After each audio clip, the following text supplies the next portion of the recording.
Ahimidiwe Mungu wa Bwana wetu Yesu Kristo, yeye ambaye ametupa neema, ametupa kibali mbele zake na mbele ya watu wake walioko ulimwenguni kote na katika taifa lake Mungu, taifa teule, mzeituni wake, taifa la Tanzania. Na mshukuru Mungu ambaye analiangalia taifa hili la Tanzania kwa jicho la kipekee na kwa namna ya kipekee sana, kwa sababu ameliketisha sanduku lake la agano. Ijapokuwa amelificha ni mpaka uwe na roho nyingine au akupe neema ya kujua au akufunulie ndio utaweza kujua. Ahimidiwe Mungu, yeye aliyekuwako na aliyeko na atakayekuja, Bwana Mwenyezi, atawalaye katika vizazi vyote vya milele na milele. Namtukuza Mungu pamoja na maserafi na makerubi na wazee 24 na wale wenye uhai wanne. Wale wazee 24 ambao wanatupa taji zao, wanainama na kuinuka mbele ya kiti cha enzi cheupe sana, ambacho hakijulikani mapana yake na marefu yake na vina vyake na juu hayafahamiki mapana yake, lakini yeye aliyetengeneza anajua na ameyapima yako ya namna gani. Na mtukuza yeye ambaye anaketi pamoja na watakatifu walioshinda kwa damu yake ya thamani. Ahimidiwe Mungu wa Bwana wetu Yesu Kristo, yeye anayestahili kusifiwa na kutukuzwa, na utukufu ndiye vazi lake na utukufu ndiye chakula chake. Yeye Mungu mwenye enzi, anayeketi katika nuru isiyoweza kukaribiwa, yeye ambaye ana kaunti miaka na majira na nyakati katika wanadamu, vizazi baada ya vizazi. Vizazi huja, vizazi hupita, vizazi huondoka na vizazi huja, yeye anabaki kuwa Mungu tu milele na milele. Ni Bwana wa majeshi, ambaye majeshi yake yako maelfu kwa maelfu, elfu nyingi zake kwa namna yake. Yeye ambaye ametufanya kupitia huyo mmoja ili tuweze kumwabudu, akaweka na mipaka ya makazi yetu na tumtafute yeye ingawa hawi mbali na mmoja wetu, ambaye Mungu ndani yake tunaishi, ndani yake tunatembea, ndani yake tunakuwa na uhai na ndani yake tunakwenda. Na mtukuza mno yeye aliye hai milele na milele, astahiliye kusifiwa na kutukuzwa. Yeye ambaye akamtuma mwanawe Yesu Kristo kwa damu yake, tukanunuliwa watu wa kila jamaa na lugha na kabila na taifa, akatufanya kuwa manabii, akatufanya kuwa wafalme na akatufanya kuwa makuhani, ili tupate kuzitangaza fadhili zake za ajabu. Ahimidiwe Bwana kwa uwezo wa Roho wake, ambaye amemwachilia ndani yetu kama maji na kama mito ya maji ndani yetu, anayefurika na kutujaza na kututia nguvu na kutupush kuweza kwenda, na uweza wake anauachilia juu yetu. Naam, ahimidiwe milele na milele katika utukufu wa jina lake. Ikiwa leo ni tarehe 23 mwezi wa 6 2026, tunamshukuru tena Mungu ambaye ametupa tena kibali na nafasi ya kusimama ili kuendelea kuwakumbusha watu wa Mungu na taifa lake. Hatuachi kuwakumbusha watu, hatuachi kusema. Hata wana wa Israeli nyakati zile walivyokuwa wakijisahau, basi Torati ilikuwa inafunuliwa, inasomwa kuanzia asubuhi mpaka jioni. Mungu anakumbushwa tena kwa watu, ili asiwepo mtu ambaye atakuja kulaumu siku moja. Asiwepo mtu ambaye atakuja kulaumu. Kwa nasi tunasimama kwa ajili ya kuwakumbusha watu wa Mungu wote ulimwenguni kote na katika taifa la Tanzania, ambalo taifa hili Mungu analiangalia kwa namna ya kipekee sana.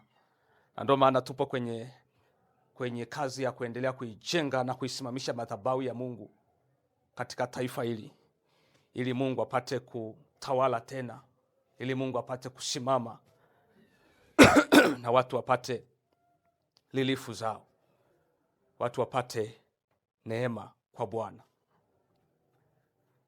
Kwa hiyo tupo kwa sababu hiyo, na kuendelea kuliachilia neno la uzima kwa uwezo wa Roho wake Mungu, ili watu wanapokuwa wanasikia wapate kuhuika tena, basi wapate kugangwa mioyo yao, wapate kuponywa pia, na wapate kuinuka na kuamka. Lakini zaidi sana watu wa Mungu wapate kutengeneza, Na ndio maana hata sasa Yesu bado hajarudi. Maana atamnyakua nani sasa? Kwa sababu bado kazi ya matengenezo inaendelea kufanyika. Inaendelea kufanyika kazi ya matengenezo ya watu wa Mungu. Inaendelea kufanyika kazi ya matengenezo. Ni kazi ngumu sana, kazi ya matengenezo. Hata nyakati zile wa Yohana Mbatizaji alikuja kufanya matengenezo. Roho za watoto zile ziwaelekee baba zao, na roho za baba zao ziwaelekee watoto, ili Bwana ajapo akute tayari mioyo ya watu imekwisha kutengenezwa. Imekwisha kutengenezwa, na ndio maana yeye aliandaa njia ili Bwana akija apate kupita na kuweza kuweka usawazo katika hali ya mioyo ya watu. Hiyo kazi alifanya mtumishi wa Mungu Yohana Mbatizaji kama mtangulizi wa Yesu Kristo Bwana na Mwokozi. Unaona? Kwa hiyo niweze kuwakumbusha watu mambo haya na kuweza kuwaambia tena, ili asiwepo mtu ambaye atakuwa na kisingizio au atasingizia kwamba mimi sikujua au sikusikia. Na Bwana ameendelea kuweka himizo ndani yetu kwamba waambieni watu na kuwakumbusha, haijalishi watasikia au hawatasikia, lakini hatutaacha kusema. Ndio maana akamwambia hata Ezekieli kwamba waambie watu, aidha watakusikia au hawatakusikia, lakini usiache kusema. Kwa hiyo na sisi hatuachi kusema, aidha utasikia au hautasikia, aidha utaamini au hautaamini, aidha utachukua hatua au hautachukua hatua, lakini tutasema tu. Tutasema tu. Mwimba tenzi moja anasema, na wapole wa kunena wasiwe wenye kunyamaa. Kwa hatuwezi kunyamaza, tutasema na kusema na kusema. Hata Bwana ajapo tutakuwa tukifanya hivyo, ili tusiwe na hatia juu ya mtu yeyote, ili damu ya mtu iwe mikononi mwake mwenyewe pale mapigo yatakapoijilia nchi na watu wake kwa ghafla. Pale mapigo yatakapokuwa yanawajilia watu wake kwa ghafla, ndipo wengi watakuja kushtuka. Wataenda watapeluzi Tengwa TV, watapeluzi, watakuja kushangaa kwamba kumbe mambo haya yalinenwa. Mambo haya yalinenwa kumbe, lakini tayari watakuwa wamekwisha kuingia kwenye shida. Unajua watu wa Mungu, niwaambie, nyakati zile za Nuhu, na Yesu akasema kwenye kitabu cha Mathayo kwamba kama zilivyokuwa nyakati za Nuhu, watu wakila na kunywa, wakioa na kuolewa, ndivyo zitakavyokuwa vivyo hivyo siku za kuja kwake mwana wa Adamu.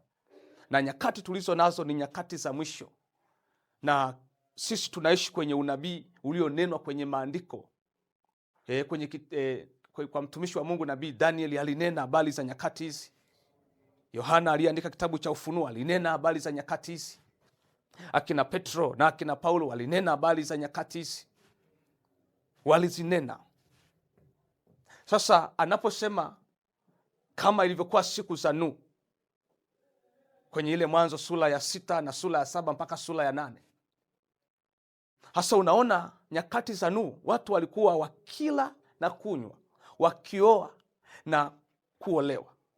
Wakati huo huo Nuhu akiwa msituni akitumia miti ya mvinje kutengeneza safina,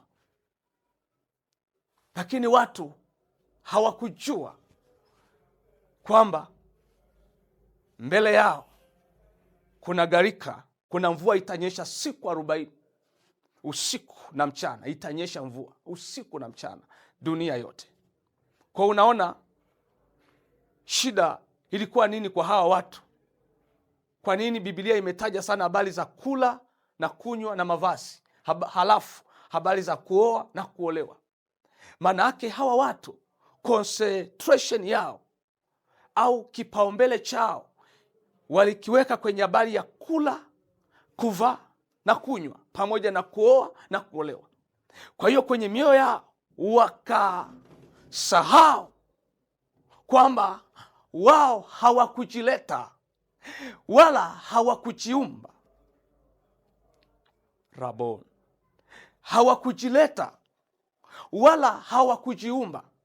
Kwa hiyo hawakuweka concentration yao kwa Mungu aliyewaumba, ili wapate kunyenyekea na kumheshimu na kumtukuza kwamba ndiye muumba wao na wao wameumbwa kwa yeye.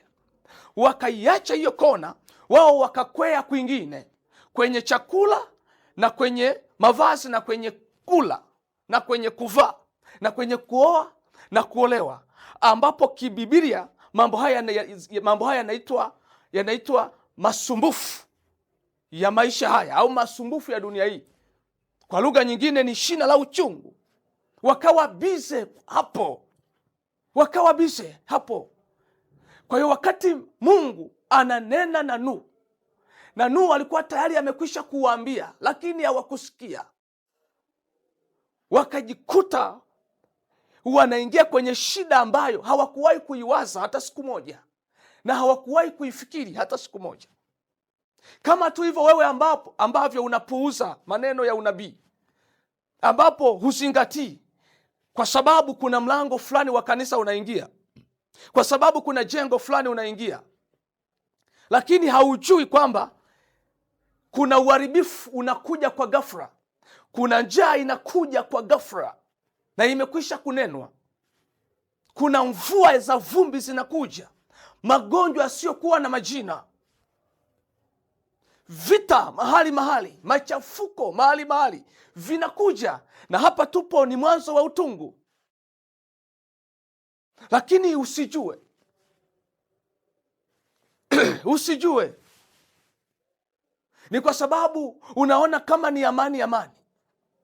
Nikwambie tu kwamba vitakuja kwa ghafla.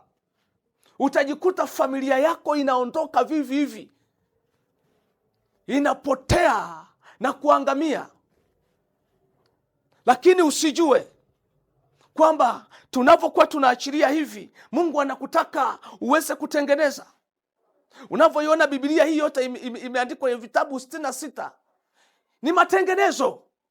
Maana matengenezo ni kazi ngumu sana. Mungu anahitaji tu matengenezo, vinginevyo atapiga.